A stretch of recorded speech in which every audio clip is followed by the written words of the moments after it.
Dans cette vidéo, on va voir un des basiques du marketing, la landing page. Parce que, ok, tu as ton SaaS, mais maintenant tu as envie que des utilisateurs découvrent un petit peu ton produit, mais pas directement en l'essayant.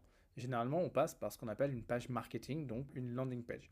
Quand tu lances ton SaaS, tu n'as pas besoin de faire un site trop complet. Une seule page peut faire l'affaire, peut-être avec une page tarif à côté. On y va. Regarde, ça c'est la page de Magic Post. Je dis pas qu'elle est parfaite, loin de là.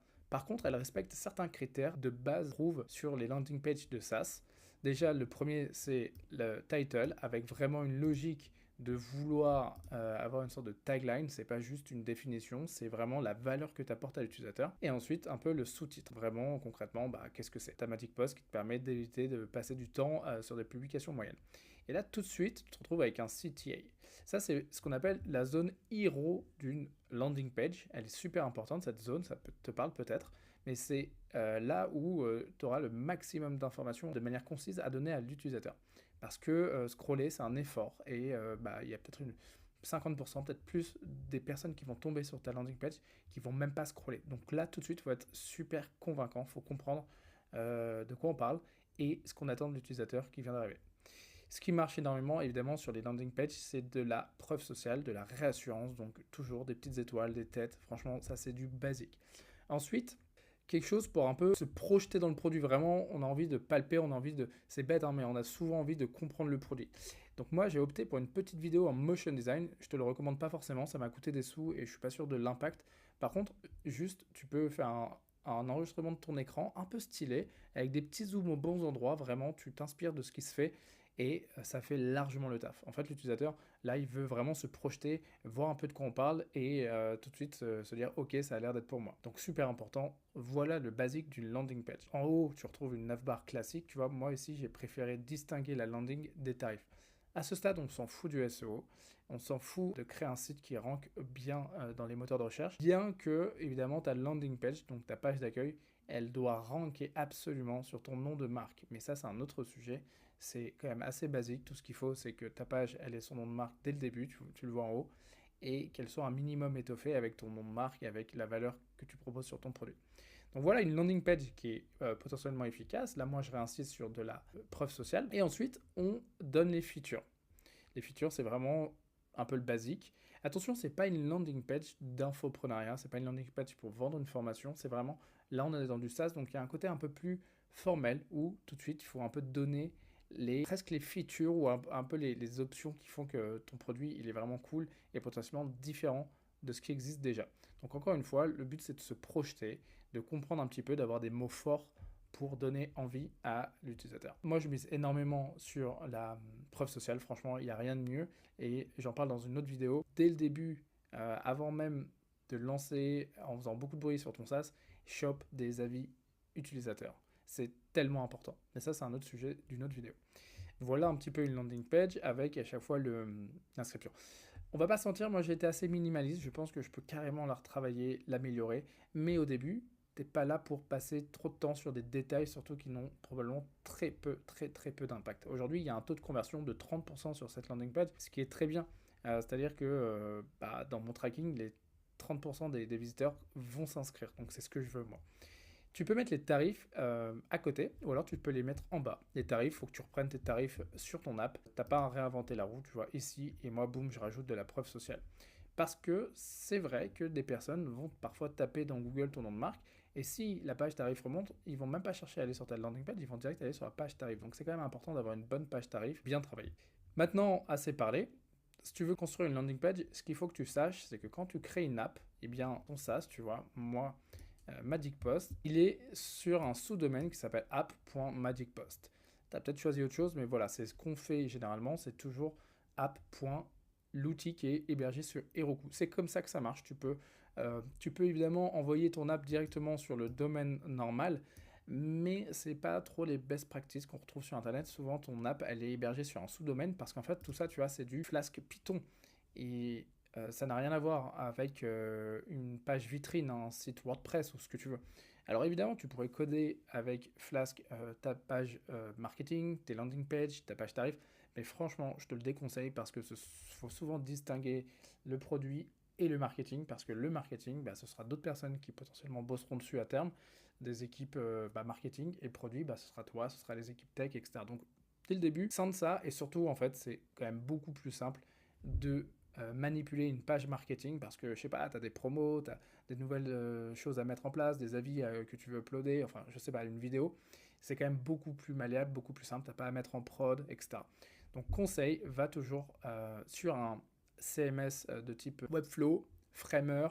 Je te déconseille un peu WordPress et tout parce que c'est quand même un peu daté maintenant. C'est pas Mais si tu es allé sur WordPress, tu fais ta landing sur WordPress, franchement, il n'y a pas de problème.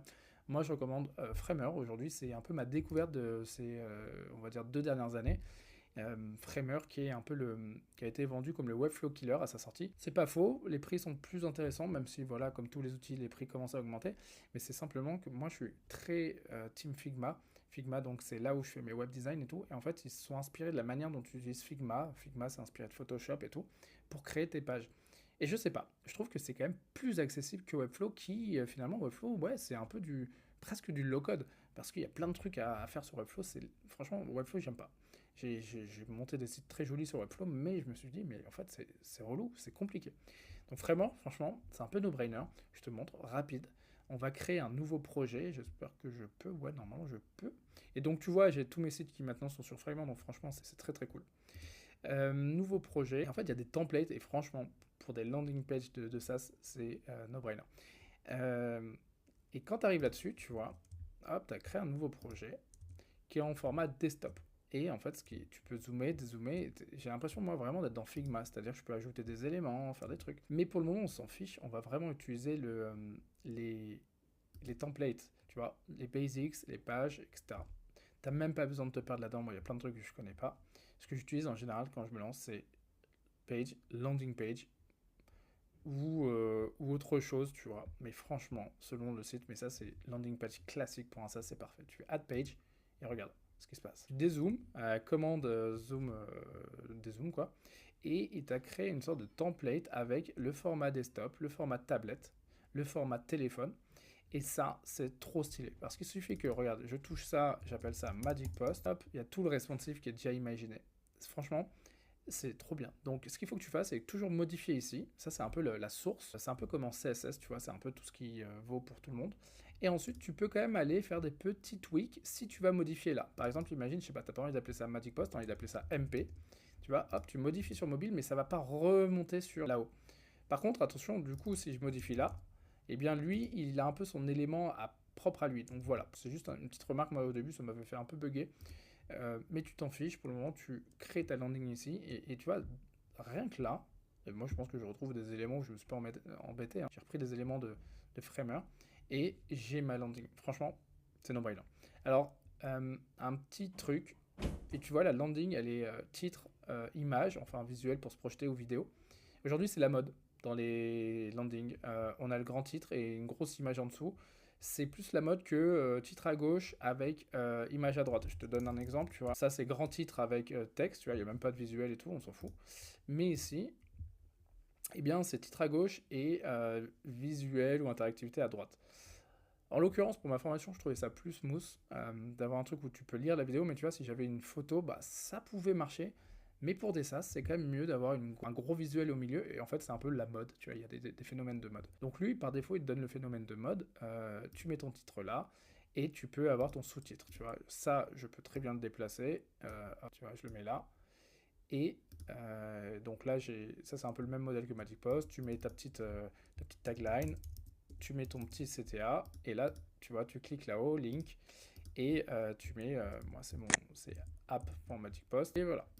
Et tu vois, je commence à créer ma landing. Je vais pas te faire une démo, un jeu de Framer. Le but, c'est vraiment juste que je te donne des clés et un peu ce qui marche le mieux. Donc, tu mets quelques fonctionnalités. Ici, ce sont des slots pour images, mais tu peux les changer, les slots.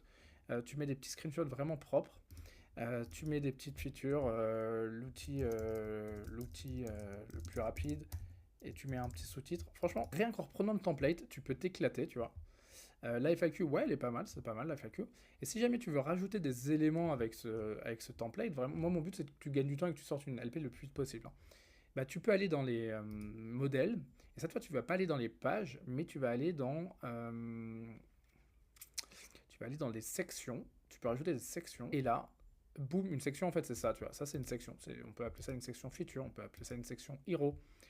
Tu vas dans les sections et tu chopes la section des reviews. Franchement, elle est trop bien. Et tu captes en fait que Magic Post, bah, ma landing, franchement, je me suis pas embêté. J'ai pas changé grand chose. Tu vois, tu drag and drop. Tu fais attention de mettre bien entre les éléments, tu vois. Hop, et tu la laisses dropper ici. Et c'est parti. Tu as ta section reviews. Si tu veux une review en centré, un peu comme j'ai fait, là, hop, tu la mets là. Et tu as ta reviews. Franchement, ça tue, non?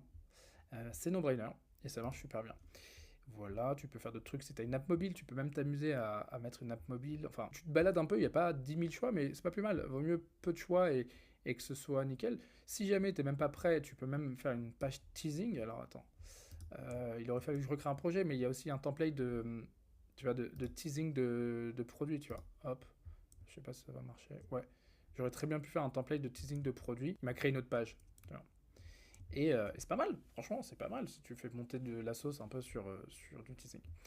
Voilou, tu vois, tu peux créer des pages en faisant petit plus et ça te fera en fait, le répertoire. Tu vois, tu fais page slash pricing et là, hop, tu builds ta page pricing. Et je crois qu'il y a un template pour les pages pricing, si je dis pas de bêtises, c'est très très cool. Hop, hop, hop, hop. Et s'il n'y a pas de template, ouais, si, regarde, boum, c'est no-brainer. C'est no-brainer. Et je pense que je m'en suis inspiré pour Magic Post, clairement, on va pas se mentir. Voilà. Dernier petit truc à savoir, c'est la petite subtilité un peu moins simple, c'est juste les navbars, tu vois, il y a pas de navbar.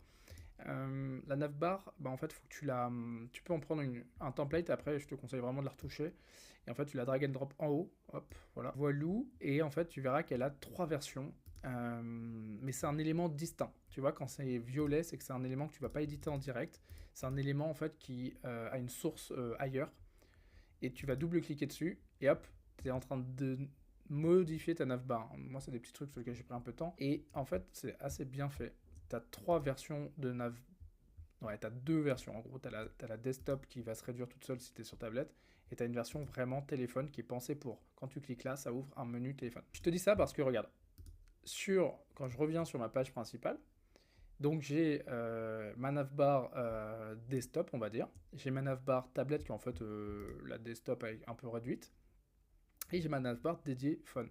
Et quand je clique, regarde, quand je clique là-haut, si je descends tout en bas à droite, eh bien il me dit, vas-y, bah, ta navigation c'est un component, donc ça s'appelle un component, et la variante c'est le desktop. Et ça c'est super important. Regarde, et là la variante c'est desktop encore une fois, sauf que lui il a la variante phone. Et moi c'est un truc qui m'avait fait galérer au début, je comprenais pas, je me disais mais attends putain pourquoi j'ai le desktop partout. Et en fait si tu le fais un peu à la mano, il faut savoir que hop, tu vois, je double-clique là, ça c'est mon component.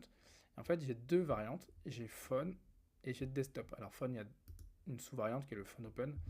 Mais voilà, je veux pas te perdre avec ça, c'est juste que c'est des petites subtilités un peu qui m'avaient fait galérer et si j'arrive à te les faire passer tout de suite, c'est cool. Donc moi, je te conseille vraiment d'utiliser Framer, c'est trop bien. Tu as une version gratuite, évidemment, si tu publies, ça va être un URL bizarre. Et tu peux plugger ton domaine. Les prix sont franchement abordables et ils sont très agressifs sur du annuel. Donc j'avoue, moi j'ai un peu cédé, je prends de l'annuel avec Framer. Mais une fois que tu as ça, tu es tranquille, tu crées tes pages. Tu crées tes pages mention légale, tu crées tes pages XY. Moi, j'essaye également le système de CMS, c'est-à-dire de blog avec Framer. C'est un peu nouveau, c'est un peu embryonnaire, mais c'est très prometteur. Tu n'y es pas encore, ce sera plus tard, mais voilà, sache que tu peux aussi avoir un système de blog. Par contre, évidemment, tu passes dans le plan supérieur et ça coûte un peu plus cher. Voilà pour les landing pages, vraiment, je t'ai donné des recos. Pour aller plus loin, déjà, regarde toutes les vidéos tuto de Framer, ou si tu veux pas Framer, va sur Webflow et tu as plein de vidéos tuto. Vraiment, c'est Framer qui a fait des vidéos, c'est Webflow qui a fait ses propres vidéos. C'est super bien fait, tu bûches ça pendant 1 heure et franchement, tu seras un as de Framer et tu verras ça un gain de temps monstrueux. Et la deuxième astuce que je te donne, c'est un peu de t'imprégner des basiques de copywriting. Aller voir ce que c'est qu'un bon titre, une bon sous-titre, un bon site. Même si en réalité, tu fais un peu de benchmark, tu regardes les grands SaaS, les SaaS qui marchent bien, les SaaS que tu trouves stylés, et tu t'inspires. Et voilà. Évidemment, il te faut ta petite identité graphique et tout, mais ça, c'est un autre sujet. Moi, je te conseille de ne pas t'embêter. Moi, avec Magic Post, franchement, je n'ai même pas réfléchi à une identité graphique. Je sais que je voulais du violet. J'ai trouvé un petit gratin que j'aimais bien. Le logo, je crois que j'ai écrit ça sur Figma et j'ai trouvé une petite typo qui allait bien et j'ai changé, j'ai changé la couleur de ce truc. Donc, comme quoi, au début, il y a des trucs, c'est vraiment frivole. Faut pas que tu t'embêtes. Voilà, j'espère que cette vidéo t'aidera et n'hésite surtout pas si tu as des questions, tu me les poses.